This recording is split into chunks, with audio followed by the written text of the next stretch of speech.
German Tamil கல்வி சேவை நடாத்தி கொண்டிருக்கின்ற வெள்ளை உடைக்குள் கரையும் பருவம் நூல் அறிமுக விழாவில் தொடர்ந்து ஒரு சில சிறப்புரைகளையும் வாழ்த்து செய்திகளையும் பார்க்கின்ற நேரமாக இது அமைந்திருக்கின்றது.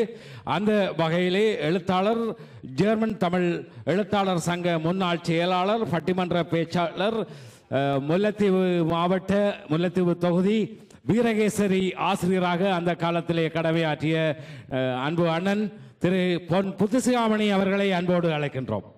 திருமதி கீதாஞ்சலி அவர்களே, இன்றைய கதாநாயகி அன்பு சகோதரி கவுசி சிவபாலன் அவர்களே, திரும்பியும் பார்க்கல என்ன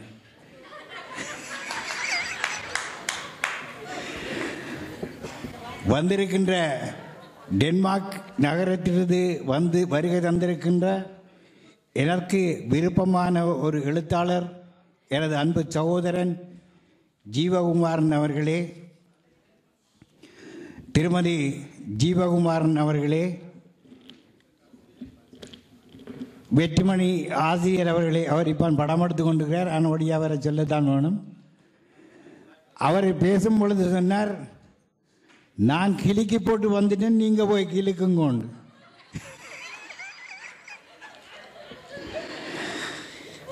அவருடைய மணி இருக்கு, என்னுடைய மணி இருக்கு.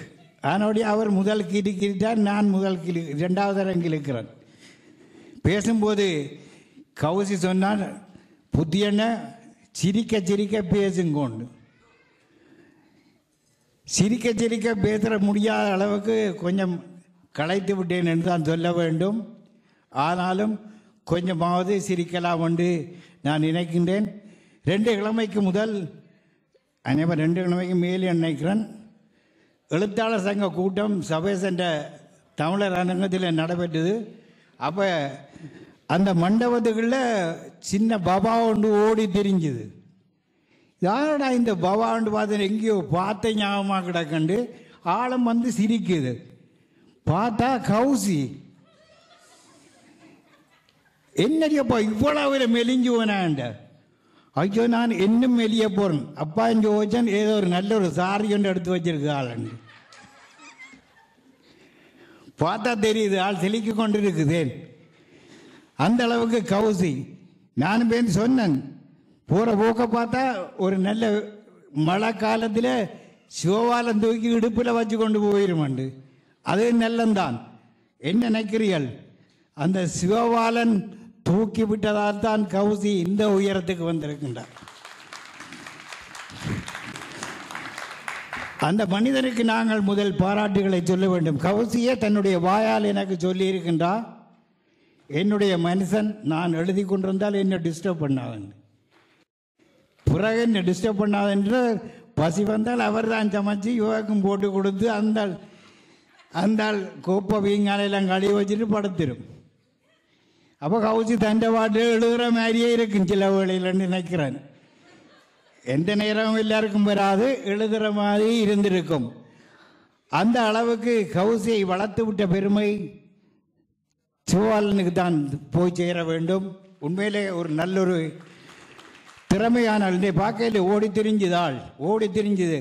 ஆனால் உடம்பு தான் மொத்தமாக இருந்த ஒழிய சிவபாலன் முகத்தை பார்க்க தெரியுது. ஆள் காஞ்சி கறத்து போயிருக்குது. அவ்வளவு வேலை இந்த புத்தக வெளியிட்டால. ஒவ்வொருத்தருக்கும் இந்த கொடுப்பனவு வேணும். எல்லாருக்கும் குடும்பத்தில் ஒவ்வொருத்தர் கொடுப்பனவு வேணும். இப்போ வெற்றிமணிக்கு மனசு இருக்கிறது மாதிரி வெளியிலேருந்து சாப்பிட்டு கொண்டு வெற்றிமணி சொல்லிட்டு இந்த புத்தகத்துக்கு காசு ஒரு தரம் வாங்காவிட்டால் மனுஷி தான் சந்தோஷப்படுமாம். ஏன்னா மனுஷியை கண்டு கதைச்சு கனகாலம் அந்த அளவுக்கு அவருக்கு இந்த வேலைப்படு. ஆனால் இந்த சின்ன மனுஷிக்குள் கவுசி ஒரு சின்ன மனுஷி, நான் அப்படித்தான் நினைக்கிறது, சின்ன பிள்ளை மாதிரி. ஆனால் இந்த சின்ன மனுஷியின் தலைக்குள் நம்ப முடியாத எண்ண கருவூலங்கள் இருக்கு. சில வேளையில் கவுசி எனக்கு பெரும்பாலான ஆக்கங்களை எனக்கு போட்டு விடுவா, அதை வாசிக்கும்படி.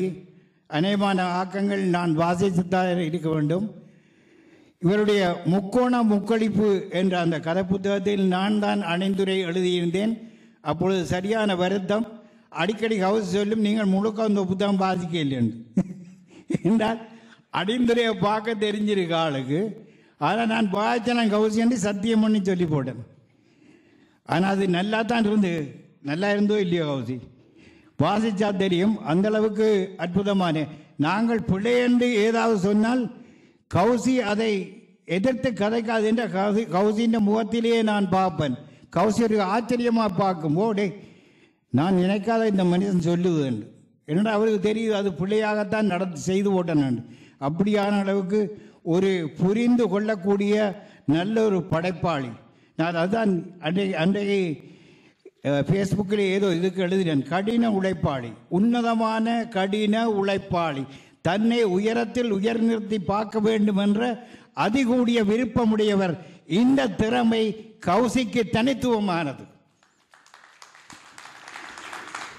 இந்த வெள்ளை உடைக்குள் கரையும் பருவம், வெள்ளை ஆடைக்குள் என்றதான் எனக்கு பொருத்தமாக படுகிற மாதிரி வருது. என்னென்றால் அம்பலவன் புகேந்திரன் வாசிக்கைகளே வெள்ளை ஆடைக்குள் என்றுதான் வந்து எனக்கும் அதுதான் அடிக்கடி வந்தது.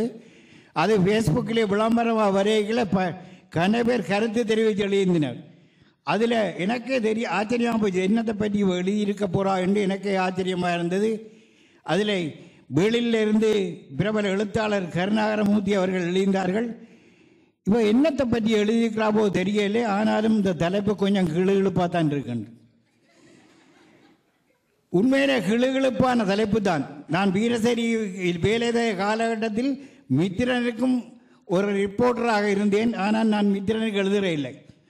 மித்திரனிலே எங்களுக்கு ஏன் எழுதுகிற இல்லை என்றால், மித்திரன் அநேகமான பேப்பர் சலூன்லான் இருக்கும். மித்திரன் வேறு ஆக்கள் வாங்கி பார்க்க மாட்டாங்க. சலூன்லான் இருக்கிற ஆக்கள் மித்திரனை வாங்கி பார்ப்போம். அவள் எனக்கு ஒரு நாள் விசாரணை கடிதம் வந்து வீரேஸ்வரிக்கு வர சொல்லி, அங்கே போனால் கேட்டால் நீ ஏன் மித்திரனுக்கு எழுதுகிற இல்லைன்னு. நான் என்ன மித்திரன் சலூன் பேப்பர் அங்கே கிராமத்து ஆக்கள் இதுகளை பார்க்க மாட்டாங்க.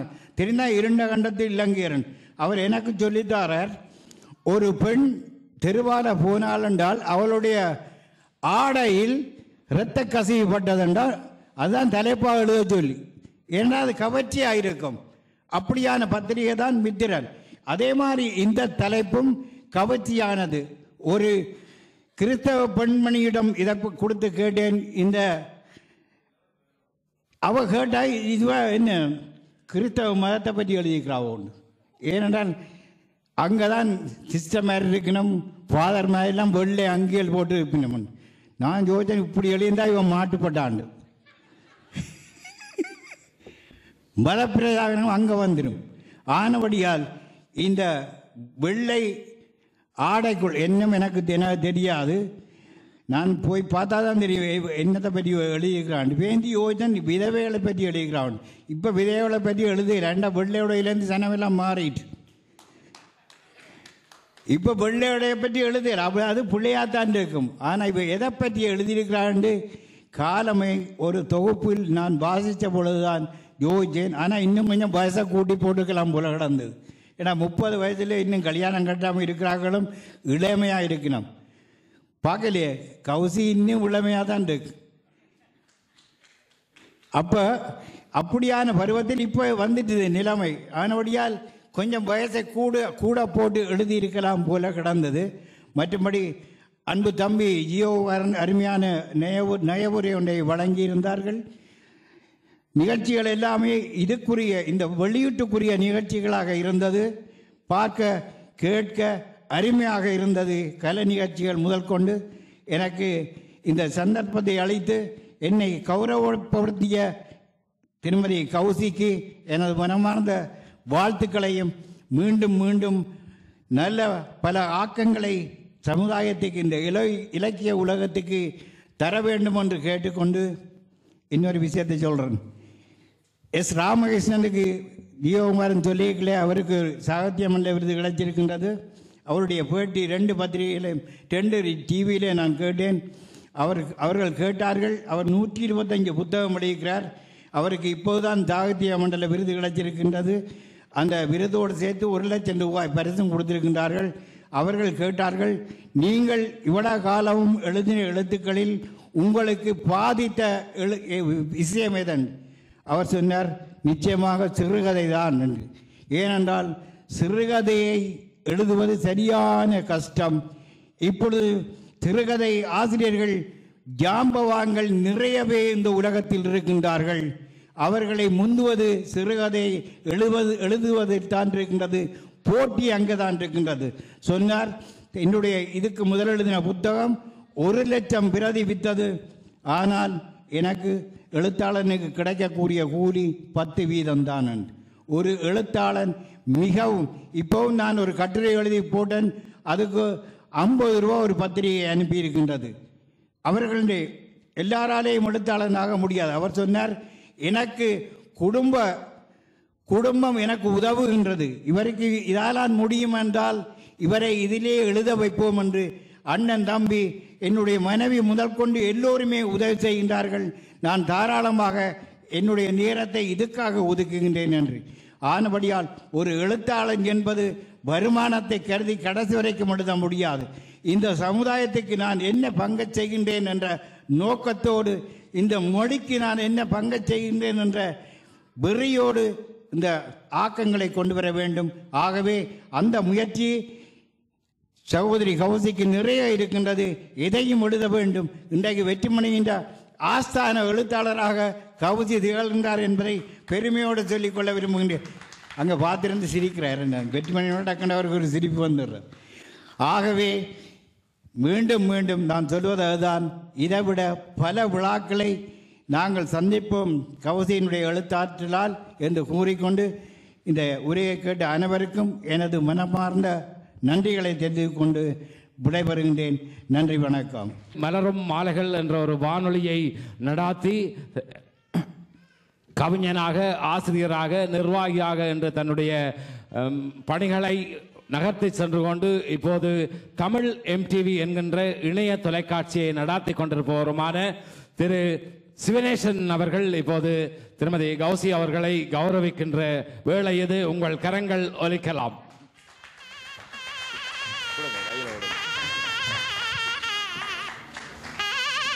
நன்றி. அவர் தன்னுடைய பங்குக்கு ஒரு தொலைக்காட்சி சார்பாக அந்த வாழ்த்தை தெரிவிக்க வேண்டும் என்று சொல்லியிருந்தார். நன்றி சிவனேசன், நன்றி கௌசி அவர்கள். ஜெர்மன் தமிழ் கல்வி சேவையுடன் இணைந்து செயற்படும் முன்சர் கலைவாணி தமிழ் பாடசாலை கல்வி பொறுப்பாளர் திரு கனகசுந்தரம் அவர்களை இப்போது மேடைக்கு அழைக்கின்றோம். இவர் இப்போது இலங்கையில் இருந்த, அதாவது எழுத்தாளர் ராஜேந்திரம் பிள்ளை சிவலிங்கம் MA அவர்கள் எழுதிய, அதாவது கண்டி திருத்துவக் கல்லூரி தமிழ்துறை பொறுப்பாளர், அவர்களுடைய அந்த வாழ்த்து செய்தியை இப்போது வாசித்தளிக்க திரு கனகசுந்தரம் அவர்கள். வெள்ளை உடைக்குள் கரையும் பருவம் என்ற நூல் வெளியீட்டினை இங்கு வெளியிட்டுக் கொண்டிருக்கும் தமிழ் கல்வி சேவை அமைப்பாளர் அனைவருக்கும் மற்றும் இங்கு பிரதம விருந்தினர்களாக வருகை தந்திருக்கும் பிரதம விருந்தினர், சிறப்பு விருந்தினர்கள் மற்றும் அறிஞர்கள் எல்லோருக்கும் மற்றும் பெற்றோர்கள், இங்கு இருக்கும் சிறியவர்கள் எல்லோருக்கும் மாலை நேர முதல் வணக்கங்கள். இன்றைய இந்த நாளில் ஒரு வாழ்த்து செய்தி ஒன்று எமது தாய்நாட்டிலிருந்து வந்திருக்கின்றது. அதனை முதலில் நான் வாசித்து அதன் பிற்பாடும் இன்னும் ஒரு வாழ்த்து செய்திகளையும் திருமதி சந்திர கௌரி சிவபாலன் அவர்களுக்கு சமர்ப்பிக்க இருக்கின்றோம். சந்திர கௌரி சிவபாலனின் வெள்ளை உடைக்குள் கரையும் பருவம் சிறுகதை நூல் வெளியீட்டுக்கு வாழ்த்து செய்தி வழங்குவதில்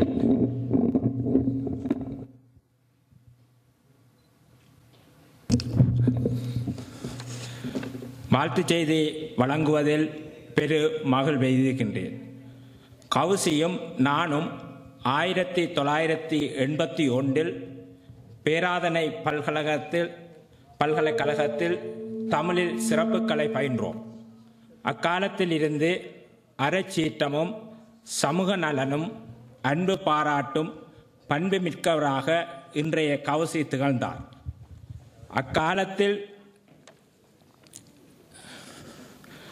அக்காலத்தில் எண்ணிக்கையில் அதிகமான பேராசிரியர்களிடம் ஒரே வேளையில் கல்வி பயிலும் பாக்கியம் நமக்கு சிந்தித்தது. பேராசிரியர் ஆவண்ணா சதாசிவம், பேராசிரியர் ஆவண்ணா வேலுப்பிள்ளை, பேராசிரியர் போனா பூபாலசிங்கம் பூலோகசிங்கம், பேராசிரியர் சீனா பத்மநாதன், பேராசிரியர் சீனா தில்லைநாதன், பேராசிரியர் கானா அருணாசலம், பேராசிரியர் இரா கனகரத்னம், பேராசிரியர் தூணா மனோகரன் என இத்துணை பேராசன்களையும் இவ்வேளை நினைவு கூறுகின்றேன். பல்கலைக்கழகத்திற்கு வெளியேயும் மகா வித்துவான் FSC நர்ராசா போன்றோரது நன்மதிப்பையும் கவுசி பெற்றிருந்தார். கற்கும் காலத்திலேயே கவிதை, நாடகம், விவாதம், சிறுகதை என பல துறையாற்றல் மிக்க இவர் இசையுடன் பாடியதை அருகிலிருந்து அனுபவித்திருக்கின்றேன். கவுசி ஆசிரியராக, கல்வியாளராக உயர்ந்து நின்றவர். ஈழத்தில் இடம்பெற்ற இன சங்காரத்தில் வீடு, வாசல், பொன், பொருளை மட்டுமன்றி அவரது உயர் தேட்டமான நூல்களையும் இன வேள்விக்கு அவிகொடுத்து அயல்நாடு சென்றார். தான் பயின்ற இனிய தமிழை இன்று உலகிற்கே ஊட்டி உகக்கும் இந்நன்னாளை எப்படி வாழ்த்துவேன். இவரது முக்கான முக்குளிப்புக்கு பின் இலக்கிய சுழியில் தேடி தேர்ந்த நூலாக இந்நூல் விளங்குகின்றது. புலம்பெயர் வாழ்வின் அவலங்களையும் அலசும் இத்தொகுதி மிகுந்த கவனத்துக்குரியதே. இவரது கதை நேர்த்தியும் சச்சிதமும் சிந்தாமல் சிதறாமல் கதைபுனையும் பாங்கும் காலதேச வர்த்தமானங்களுக்கு ஏற்ப எழுதும் பாங்கும் கவுசியை மேலும் மேலும் உயர்த்தும் என்பதில் ஐயமில்லை. இவ்விழா சிறப்பிக்க மேலான வாழ்த்துக்களை தெரிவித்துக் கொள்கின்றேன். இரா சிவலிங்கம், தமிழ்துறை தலைவர், திருத்துவ கல்லூரி, கண்டி. இந்த வாழ்த்துக்களை இங்கு அனுப்பியிருக்கின்றார்கள். அந்த வாழ்த்துக்களை வாசித்து கொண்டு அடுத்து, அதாவது தமிழ் கல்வி சேவையுடன் இணைந்து முன்ஸ்டர் நகரில் தமிழ் கலை கலாச்சார விளையாட்டுக் கழகத்தின் சார்பில் கலைவாணி தமிழ் பாடசாலை என்ற பாடசாலையில் நான் ஒரு கல்வி பொறுப்பாளராக இருக்கின்றேன்.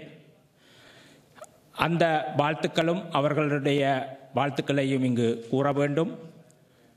அதற்கு முன்பாக, பிறவிகள் அனைத்திலும் மானிட பிறவி அரிது, அதிலும் ஞானமும் கல்வியும் நயத்தல் அரிது என்று ஔவையார் கூறியிருக்கின்றார்.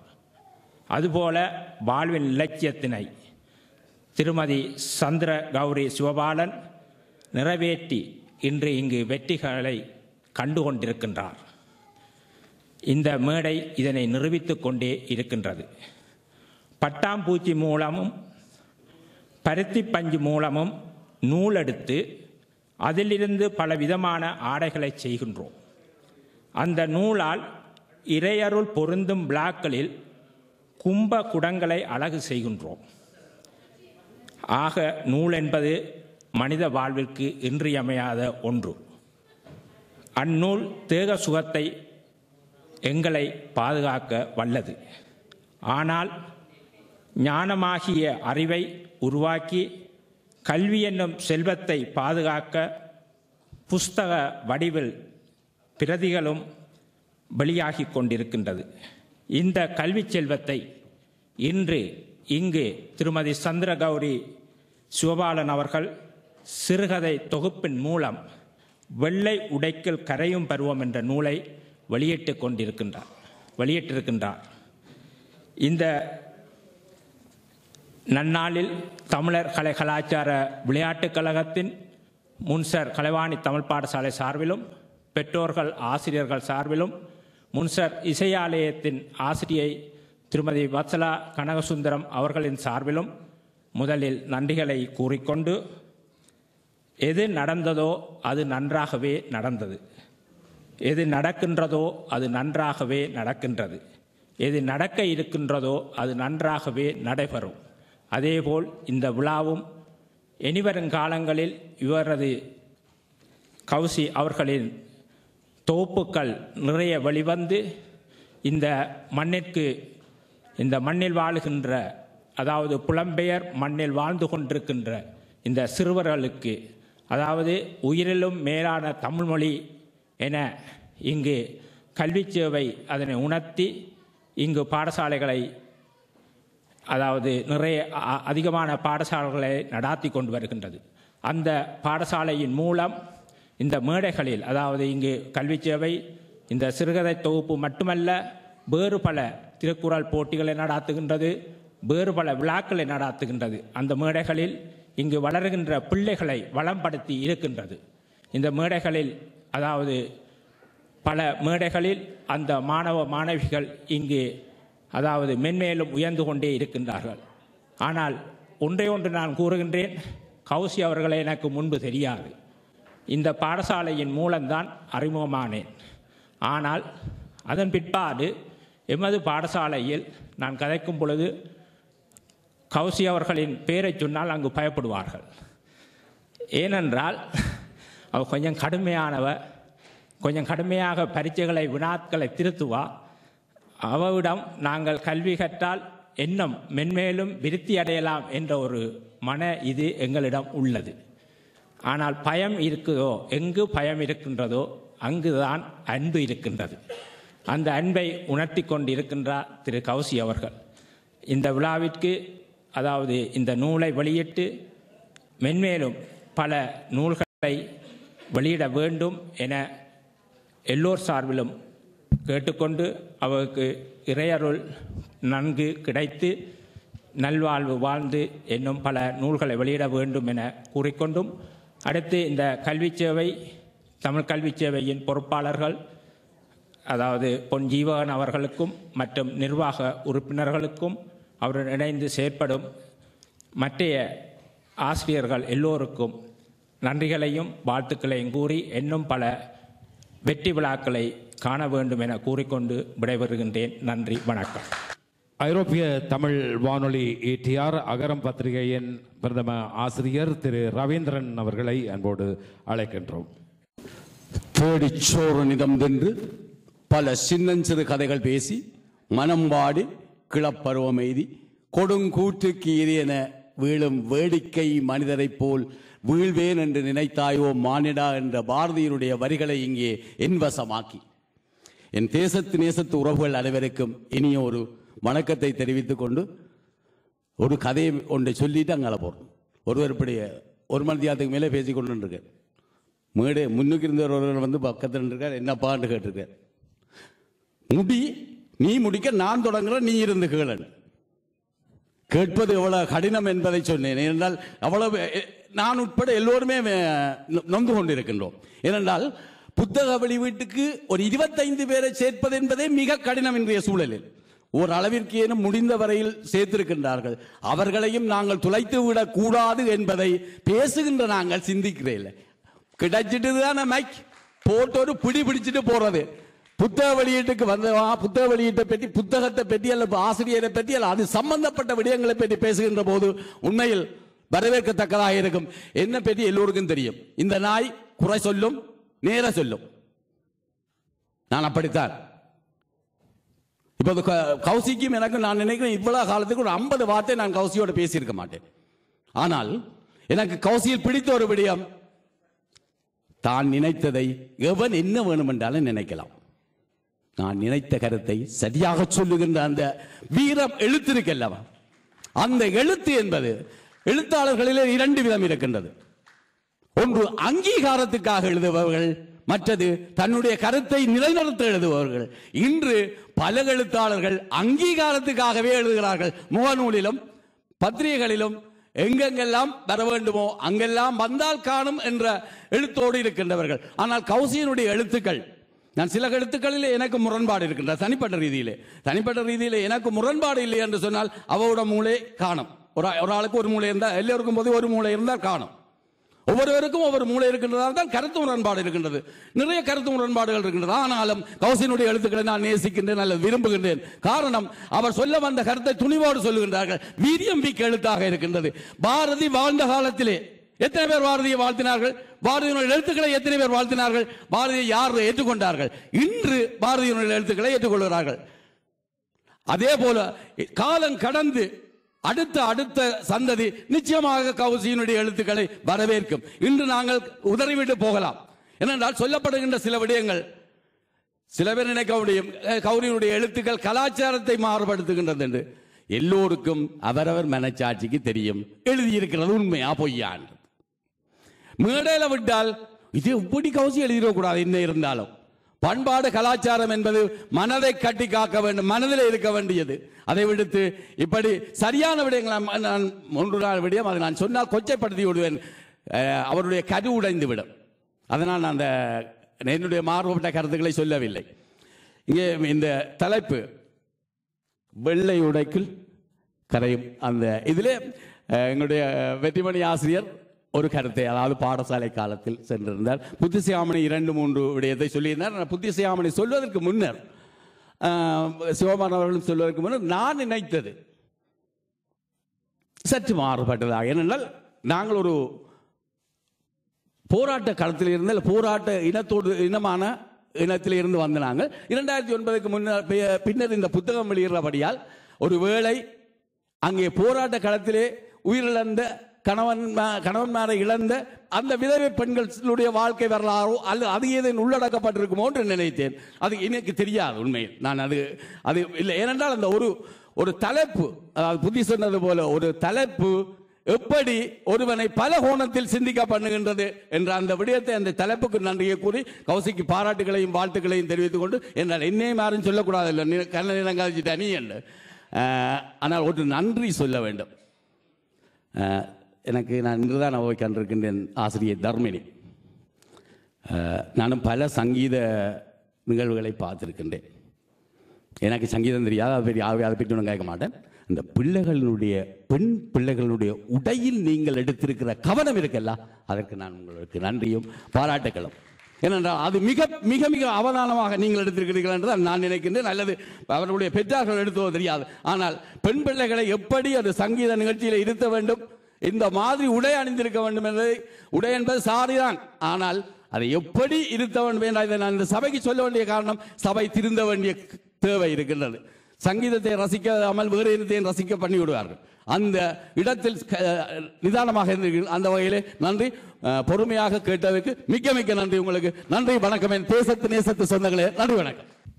அடுத்து இளம் தலைமுறையினரையும் அவர்களுடைய கருத்துக்களையும் நாங்கள் கேட்க வேண்டிய நேரம் இது.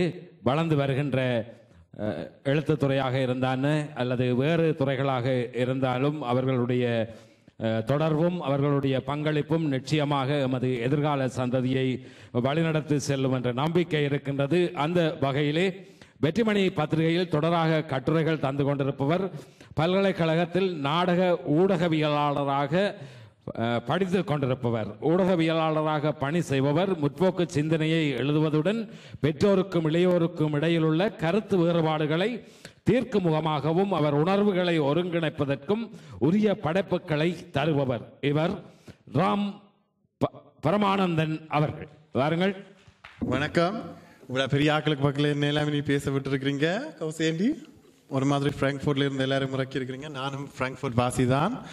இந்த சபையை பார்க்க எனக்கு சரியான சந்தோஷமா இருக்குது. ஏனென்றால் இன்றைக்கு எங்களோட போன்சுமா எல்லாத்துலேயும் சித்திரம் டிவி, லாய்கா டிவி, லெபரா டிவி எல்லாம் நிறைஞ்சிருக்கிற நேரத்தில் இன்றைக்கு நேரம் 8:15க்கு இங்கிலீஷ் நாங்கள் எல்லாரும் வேலையை முடிச்சுட்டு சத்தம் விடாமல் போய் ஆறுதலாக ஒரு படம் பார்க்குற நேரத்தில் நீங்கள் எல்லாரும் இங்கே இருக்கிறீங்க. அதை விட ஒரு பெண் எழுதிய புத்தகத்துக்கு நிறைய பெண் ஆதரவாளர்கள் வந்திருக்கிறது எனக்கு மிகுந்த சந்தோஷம் இன்றைக்கு.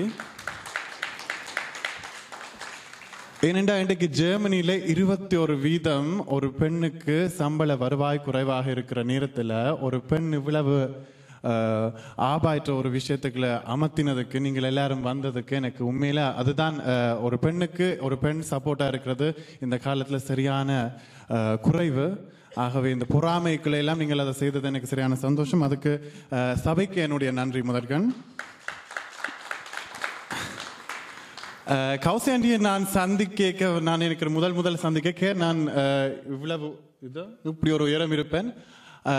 அப்பவே கௌசேண்டி என்னுடைய அம்மாவுக்கு ஒரு ஃப்ரெண்டாக அறிமுகமானார். ஒரு வர வர கௌசேண்டி எனக்கும் ஒரு ஃப்ரெண்டாக அறிமுகமாகிக் கொண்டு வந்தார். அதன் காரணம் என்னவென்றால் அவர் எப்பொழுதுமே இளையவர்களுடைய கருத்துக்களுக்கு காது கொடுப்பவர். கூடியதாக என்ன நடக்கிறதுண்டா கூடுதலாக நான் பெரியவர்களுடன் பேசும்போது அவர்கள் என்னுடைய கருத்துக்கு காது கொடுத்துட்டு எங்கள் தமிழர்கள் மத்தியிலோ கூடுதலாக ஆசிய மக்களினுடைய பெற்றார்கள் அவர்களிடம் நாங்கள் ஏதாவது ஒரு புதிய கருத்தை கூறும்போது அதை கிரகிக்காமலே அதுக்கு மாறு கருத்து சொல்றது அது ஒரு ஸ்டைல். ஏனென்றால் அப்படி எங்களை படிக்க வைக்கிறது, நாங்கள் என்னென்றால் எங்களோட கலாச்சாரத்தை மாறு கருத்து சொல்லி படிக்க வைக்கிறது. ஆனால் அந்த ஒரு பழக்க வழக்கத்தை நான் கௌசியன்கிட்ட காணையில். அவள் எப்பயுமே அமைதியாக இருந்து என்னுடைய கருத்தை அல்லது என் சக இளைஞர்களுடைய கருத்தை கேட்டு அதை கிரகித்து அதை கூட கருத்துக்களாக்கி எங்களுக்கு ஒரு குரலை கொடுக்கறது எவ்வளோ ஒரு எங்களுக்கு ஒரு நான் சந்தோஷமாக நினைக்கிற ஒரு விஷயம் அது. ஏனென்றால் நான் வேற எந்த தளத்திலையும் வேற எந்த டயாஸ்புரான்னு நாங்கள் சொல்லுவோம் ஆங்கிலத்தில், அதாவது வேற புலம்பெயர் கூட்டங்களை நான் கண்டதில்லை. ஏனென்றால் ஒரு காலம் இளைஞர்களுக்கான குரலை இப்படி கொடுக்கறத சரியான ஜெல்டன். அதை விட இன்றைக்கு கௌசியண்டி அதை கேட்கறது மட்டும் இல்லாமல் அதை கேட்டுட்டு எங்களுடைய கருத்தை பெருப்பிக்கவும் உதவுகிறார். இன்றைக்கு நான் வெற்றிமணிக்கு ஒரு எழுத்தாளராக இருக்கிறதுக்கும் கௌசியண்டி தான் காரணம். என்னென்றால் நான் ஒரு நாளும் நினைக்கல என்னுடைய கருத்து தமிழ் பெரியாக்களின் மத்தியில் சமர்ப்பிக்கலாமோ அதை ஏற்றுக்கொள்ளப்படுமோன்ற மாதிரி. ஆனால் கௌசியண்டியோட பேசிக்க சரி கௌசியண்டி மாதிரி யோசிக்கிறாக்கள் இன்னும் இருப்பினும் மேபி அப்படி சரி வரும், ஓகே ஓகே சரி என்னுடைய அம்மா மாதிரி யோசிக்கிறாக்கள் இருப்பினும். ஆனால் அதே நேரத்தில் ரெண்டோட ரெண்டு ஈடுபாடைக்க எனக்கு என்னுடைய கருத்தை சமர்ப்பிக்க வேணும். கௌசியண்டி மாதிரி ஆக்களை என்னுடைய கருத்தை வாசிச்சு என்னுடைய கருத்தை அவர்களுக்கு தெரிந்து இன்னும் ஒரு ஆக்களுக்குள்ள கொண்டு போகணும்ன்ற ஆசை எனக்குள்ள வாரதுக்கு கௌசியண்டி தான் காரணம். அதை விட என்னை விட இன்னும் கூட இளைஞர்களை இணைச்சு கொண்டே வாரா கௌசியண்டி, அதுக்கு மிக்க மிக்க நன்றி. இதே மாதிரி எழுத்துக்கள் நாங்கள் இன்றைக்கு படைச்சு கொண்டு இருக்கிறோம் என்று நாங்கள் எங்களுடைய இளைஞர்களுக்கு காட்ட வேணும். ஏனென்றால் இன்றைக்கு நான் இங்கே நிற்கிற நேரத்தில் நான் இங்கிலீஷ் இப்போ ஃப்ராங்க்ஃபர்ட்டில் நிற்பேன். அங்கே ஒரு மாநாடு நடந்து கொண்டு இருக்குது. இப்படி கண்காட்சி அரங்களில் எங்களுடைய தேசிய பாரம்பரியங்களை அவங்க கடத்தி கொண்டு கொலோனியல் ஆட்சியில் கடத்தி கொண்டு போய் வச்சிருந்து அதை கண்காணிக்கிறாங்க. அதை வச்சு காசு உழைக்கணும். என்ன நடக்குதுண்டா எங்களுடைய விஷயங்களை அவங்க எடுத்துக்கொண்டு போய் அதை வச்சு தாங்கள் காசு உழைக்கிறாங்க. அந்த நேரத்தில் நான் இப்போ எல்லாம் என்னுடைய டெலிஃபோனில் ஃபாலோ பண்ணி கொண்டு இருக்கிறேன். அந்த மாநாடு எப்படி நடந்து கொண்டு இருக்கிறேன் என்னென்னா நார்மலாக நான் அங்கே நின்று கழிச்சிருக்க வேணும். கௌசியண்டி உங்களுக்காக தான் நான் அந்த நேரத்தில் என்னென்னா அங்கே ஒரு வெள்ளை இப்படி ஒரு கண்காட்சி அரங்கின்ற ஒரு நிர்வாகி கேட்டிருக்கிறார், உங்களுடைய சாமானை நாங்கள் உங்கள்கிட்ட தந்தோம்டா நீங்கள் அதை வச்சு என்ன செய்ய போறீங்களேன்ட்டு. ஆனால் அது ஏன் அவர் அப்படி கேட்கறதுக்கு அவருக்கு தைரியம் வருதுண்டா அவருக்கு தெரியாது. நாங்கள் இங்கே இன்றைக்கு டோர்ட்மோண்டில் 8ஆம் தேதி 12ஆம் மாதம் இப்படி ஒரு எழுத்து நாங்கள் வெளியிடுறோம். இதுக்கு முதல்ல நாங்கள் எழுத்தாளர் சங்கத்தோட எத்தனை வெளியிட்டு நாங்கள் தமிழ் கல்வி சேவை எத்தனை செய்து தமிழ் ஆலயம் எத்தனை செய்து எத்தனை விதத்தில் நாங்கள் தமிழர்கள் எங்களை திறன்படுத்தி கொண்டும் எங்களுடைய வேர்களை பலன்படுத்தி கொண்டிருக்கிறோம் என்று அவங்களுக்கு தெரிகிறது சரியான குறைவு. ஆகவே உங்களுடைய வீட்டில் இருக்கிற இளைஞர்களை கூட்டிக் கொண்டு வாங்கோ, என்ன மாதிரி ஆக்கள் அதுக்குள்ள இருப்பினும் தயவு செய்து கௌசியண்டியோட இணையுங்கோ, இப்படியான புத்தகங்களை வாசிக்க வைங்கோ. அதெல்லாம் தான் என்னுடைய மெசேஜ். எனக்கு தயவு செய்து ஒன்று மெரிச்சாங்க. மிகவும் சுருக்கமாக ஆழமான கருத்தை பதிவு செய்து சென்ற தம்பிக்கு வாழ்த்துக்கள். நீங்களும் அவ்வப்போது வாழ்த்திக் கொள்ளலாம். இளம் பிள்ளைகள் இவ்வளவு வெளிப்படையாக தமிழிலே அறுத்துறுத்து பேசுவது என்பது எங்களுக்கு பெருமையாக இருக்கின்றது. நிச்சயமாக என்னென்று சொன்னால் இப்போ நாங்கள் அனுபவம் வாய்ந்தவர்கள் கூட தடக்கப்படுகின்ற நிலைமைகள் இன்னும் இருக்கின்றது. ஆனால் மிகவும் சரளமாக தமிழிலே பேசிய அந்த தம்பிக்கு வாழ்த்துக்கள். அவரை போலவே மற்றவர்களும் வளர வேண்டும் என்றும் வாழ்த்திக் கொள்வோம்.